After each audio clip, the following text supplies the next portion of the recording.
Bismillahirrahmanirrahim. Bagian katilu tina surah Al-Fatihah aya anu disebut ayat doa. Ayat doa nyaeta ayat genep dugikeun ka ayat ka-7. Berarti ayat terakhir. Ayat 6 sampai ayat 7 disebut dengan ayat doa. Ayat 1 sampai ayat 4 disebut dengan ayat ma'rifatullah. Ayat kelima ayat tauhid. Ayat 6 sampai ayat 7 ayat doa. Berarti prosesnya, sebelum kita berdoa, kita harus mengenal dulu siapa Allah. Setelah kita mengenal kepada Allah, maka kita harus bisa mentauhidkan Allah dengan benar. Setelah bisa mentauhidkan Allah, baru kita berdoa kepada Allah. Kenapa? Karena syarat supaya doa kita berada dalam ijabah, diterima oleh Allah, kita harus mengenal Allah dulu.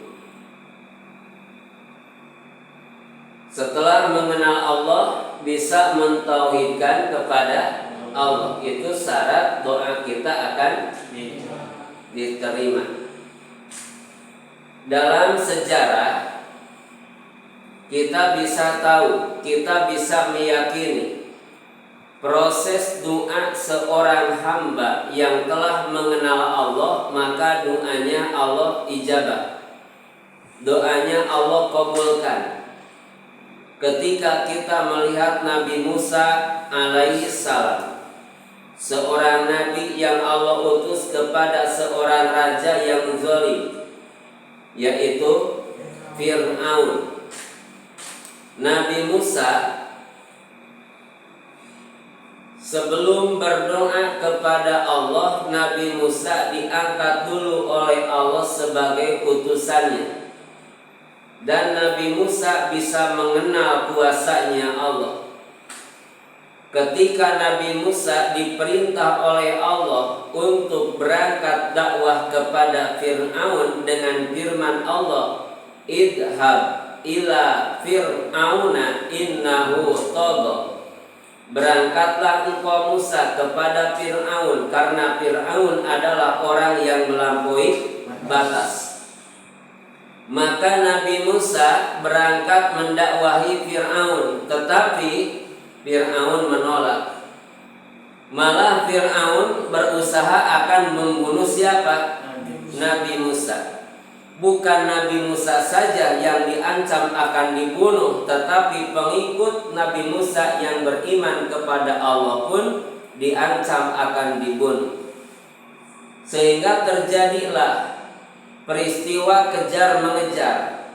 Nabi Musa dengan Bani Israel yang beriman dikejar oleh Fir'aun yang menolak risalah Allah yang dibawa oleh Nabi Musa. Nabi Musa lari menyelamatkan diri bersama orang yang beriman. Tetapi setelah lama berlari, Nabi Musa sampai pada sebuah lautan. Nabi Musa tuh bingung bagaimana caranya untuk bisa selamat dari kejaran Fir'aun. Maka Nabi Musa di sana berdoa meminta pertolongan kepada siapa? Kepada Allah. Dan Allah pun tidak lama memberikan apa yang Nabi Musa pinta. Nabi Musa menginginkan keselamatan bagi Bani Israel dan orang yang beriman. Maka Allah berfirman, Musa, pukullah lautan dengan apa? Dengan tongkat. Nabi Musa dikarenakan sudah bisa mentauhidkan Allah dengan benar, dan Nabi Musa telah mengenal siapa Allah, Maka Nabi Musa menerima wahyu Allah bukan dengan otak, bukan dengan pemikiran, bukan dengan logika, tetapi diterimanya dengan apa? Dengan iman. Kalau perintah Allah oleh Nabi Musa diterima dengan otak, dengan logika, Nabi Musa akan berpikir, masa iya lautan besar harus dipukul dengan tongkat yang kecil? Itu kalau diterima dengan apa? Dengan otak. Tetapi Nabi Musa terima dengan iman. Nabi Musa yakin yang memberi perintah zat yang maha kuasa, yaitu Allah. Nabi Musa yakin yang memberi perintah adalah zat yang punya lautan, yaitu Allah. Maka Nabi Musa langsung saja tongkatnya dipakai senjata untuk memukul apa? Lautan. Ketika lautan dipukul, maka terbelahlah lautan. Dan Nabi Musa beserta orang yang beriman lari ke tengah lautan dikarenakan ada jalan. Itu yang disebut doa. Berarti kenapa doa Nabi Musa dikabul oleh Allah? Karena Nabi Musa telah mengenal Allah dan bisa mentauhidkan Allah dengan benar. Lalu bagaimana? Kenapa Nabi Musa lari dari Fir'aun? Itu namanya syariat.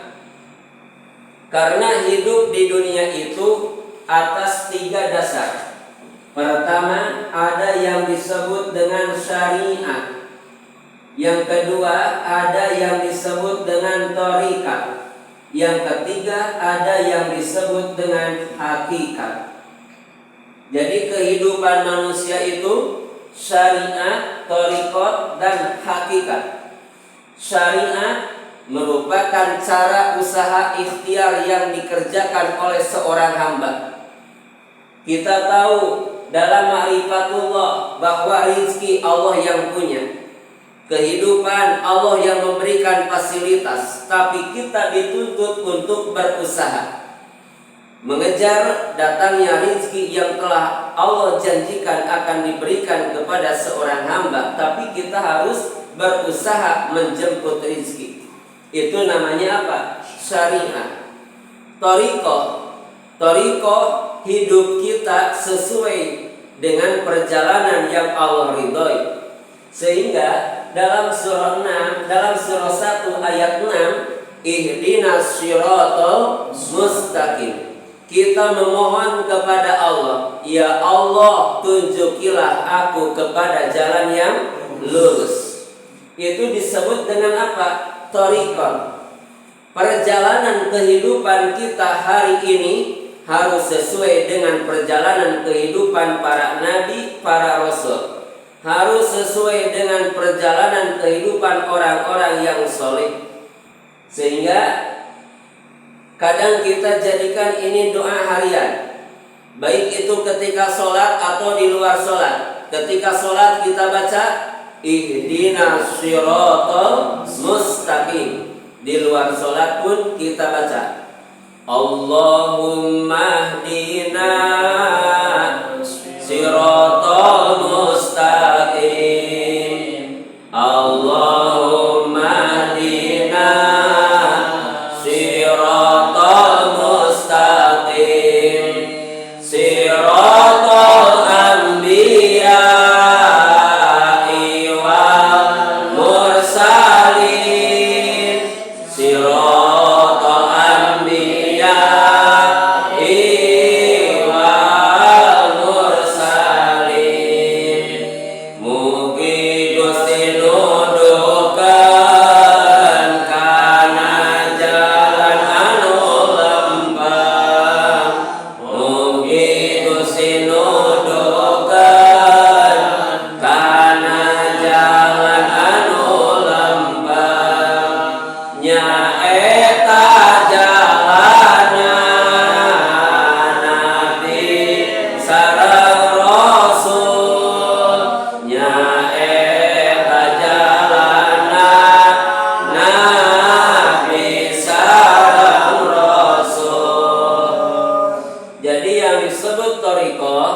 kehidupan kita menata sesuai dengan jalan yang ditata oleh para nabi dan para Rasul itu namanya apa? Thariqah. Setelah thariqahnya benar, maka baru ada yang disebut dengan apa? Hakikat. Hakikat bisa kita laksanakan setelah syariat kita tempuh maksimal, setelah kehidupan kita disamakan dengan jalan kehidupan para nabi, para rasul, orang soleh, baru hakikat. Apa itu hakikat? Ini yang disebut dengan doa. Kesuksesan yang kita dapat, baik itu urusan dunia atau urusan akhirat, tidak akan berhasil kalau kita melupakan apa? Doa. Tidak ada berkahnya kalau kita dalam urusan dunia hanya mengandalkan ikhtiar dan usaha, bekerja keras tanpa kita melaksanakan permohonan kepada Allah. Jadi Al-Fatihah ayat ke-6 itu adalah ayat doa. Apakah doa itu merupakan syariat? Iya, berdoa itu syariat. Bahkan Allah memberikan perintah. Wa idza sa'alaka ibadi anni fa inni qarib ujibu da'wata da'i idza da'an, kata Allah kepada Rasulullah, wa idza sa'alaka, dan di mana kepadamu Muhammad bertanya, saha ibadi, hamba-hambaku, anni, tentang kami, maka kata Allah, ujibu da'wata da'i idza da'an. Katakan oleh Muhammad bahwa kami itu selalu dekat. Kami akan memberikan ijabah doa bagi orang yang meminta kepada kami. Jadi Allah akan memberikan ijabah doa bagi hambanya yang meminta. Kalau tidak meminta, tidak akan diberi. Berarti syaratnya kita harus meminta. Di ayat lain, ud'uni astajib lakum, berdoalah kepadaku, maka aku akan mengijabah, mengkabulkan apa yang kamu minta. Terus yang kedua yang disebut dengan doa, ad-du'a'u silahul mu'min. Doa itu merupakan senjata bagi orang yang beriman. Ad-du'a'u mukhul ibadah. Doa itu adalah aciknya ibadah, saripati ibadah itu adalah doa. Maka barang siapa yang mengakui dirinya beriman kepada Allah tetapi tidak pernah meminta kepada Allah, maka itu adalah orang yang sombong. Ihdinas shiratal mustaqim, ini doanya. Ya Allah, tunjukilah kami kepada jalan yang lurus. Al-Fatihah ayat ke-6, kita memohon kepada Allah supaya kita berada dalam jalan yang diridhoi oleh Allah Subhanahu wa ta'ala. Yang disebut dengan shiratal mustaqim ini bukan di akhirat, karena kita memintanya pun hari ini di mana? Di dunia. Jadi ada shiratal mustaqim di dunia dan ada shiratal mustaqim di mana? Di akhirat. Shiratal mustaqim di akhirat pasti semua manusia akan menemuinya. Semua manusia akan bertemu dengan shiratal mustaqim di akhirat. Baik itu orang yang beriman atau orang kafir, dia akan bertemu dengan shiratal mustaqim di mana? Di akhirat. Kenapa? Karena shiratal mustaqim di akhirat merupakan peta perjalanan manusia. Jadi peta perjalanan manusia yang akan menuju, pertama akan menuju surga, kedua akan menuju neraka.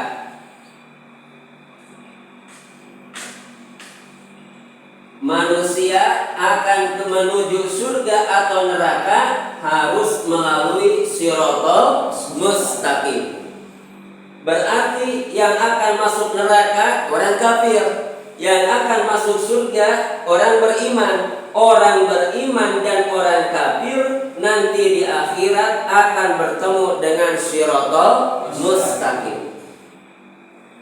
Dalam arti ihdinas Shiratal Mustaqim pada Al-Fatihah ayat ke-6, Shiratal Mustaqim yang dimaksud adalah untuk hari ini di mana? Di dunia. Mana ayat ke-7-nya? Shiratal ladzina an'amta 'alaihim ghairil maghdubi 'alaihim waladdallin. Yang disebut dengan Shiratal Mustaqim di dunia yaitu perjalanan hamba-hamba Allah yang dijamin akan mendapat nikmat. Siapa hamba Allah yang dijamin akan mendapat nikmat? Dalam An-Nisa ayat 68 sampai 69. Wa may yuti'illaha war rasulah, barang siapa yang mentaati Allah dan Rasulnya, maka Allah berjanji, fa ulaika ma'al ladzina an'ama Allahu 'alaihim minan nabiyyin was-siddiqin was-syuhada'i was-sholihin. Orang yang mentaati Allah dan Rasulnya, Allah akan satukan orang tersebut dengan para nabi, orang yang cinta terhadap kebenaran, orang yang mati syahid, dan orang-orang yang sholih.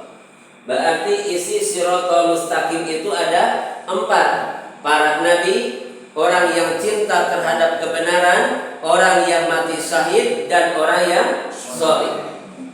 Itu yang disebut dengan Shiratal Mustaqim. Ghairil maghdub, bukan jalannya orang yang dimurka oleh Allah. Waladdallin, dan bukan jalannya orang-orang yang disesatkan oleh siapa? Oleh Allah. Berarti kita mohon kepada Allah, ghairil maghdub, ya Allah, jangan aku dipertemukan atau keluarkan aku dari golongan orang yang dimurka oleh Allah. Dimurka itu dibenci oleh siapa? Oleh Allah. Siapa al-maghdub? Orang yang dimurka dibenci oleh Allah. Yang dimaghdub, yang dibenci oleh Allah itu adalah golongan manusia. Golongan manusia yang mengakui punya kitab petunjuk tetapi tidak mengamalkan isi kitab petunjuknya, itu adalah orang yang maghdub, dimurka oleh Allah. Kita mengakui punya kitab suci apa? Al-Quran, tetapi berani kita tidak mengamalkan isi Al-Quran, maka kita berada dalam golongan al-maghdub, orang yang dimurka oleh siapa? Oleh Allah. Waladdallina, dan bukan golongan orang-orang yang disesatkan oleh Allah. Siapa orang yang disesatkan oleh Allah? Orang yang disesatkan oleh Allah itu adalah golongan manusia yang punya kitab petunjuk tetapi tidak berusaha untuk memahami isi kitab petunjuknya, maka hidupnya tersesat. Semua manusia cita-citanya sama. Ketika di akhirat menginginkan kebahagiaan, dan di dunia pun mengejar kebahagiaan. Ketika kita di akhirat ingin bahagia, tempat untuk mendapatkan kebahagiaan di akhirat hanya satu, yaitu apa? Surga. Dan tempat untuk menampung siksa namanya apa? Neraka. Tidak ada satupun manusia ketika meninggal ingin masuk apa? Neraka. Maka Al-Qur'anlah yang disebut Shiratal Mustaqim hari ini di dunia.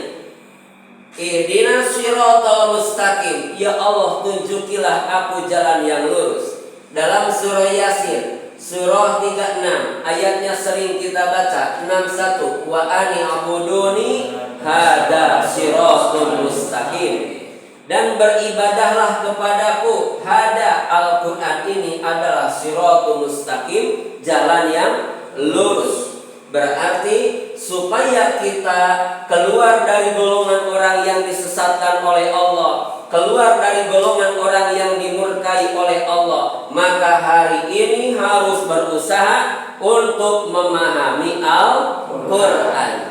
Karena ketika kita menginginkan surga Allah, menginginkan kebahagiaan nanti di akhirat, peta kehidupan untuk menuju surga ada di mana? Di Al-Quran.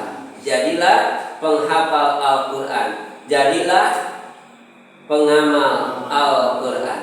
Karena ahli Allah yang ada di dunia adalah orang yang hafal Al-Quran. Itu disebut dengan keluarga Allah. Satu ayat yang kita hafal itu akan menjadi satu penerang bagi qalbu, bagi kehidupan kita hari ini di dunia. Maka kita harus berusaha untuk menjadi penghafal Al-Quran. Setelah hafal, kita harus bisa menjadi pengamal Al-Quran. Ini makna surah Al-Fatihah. Tulis.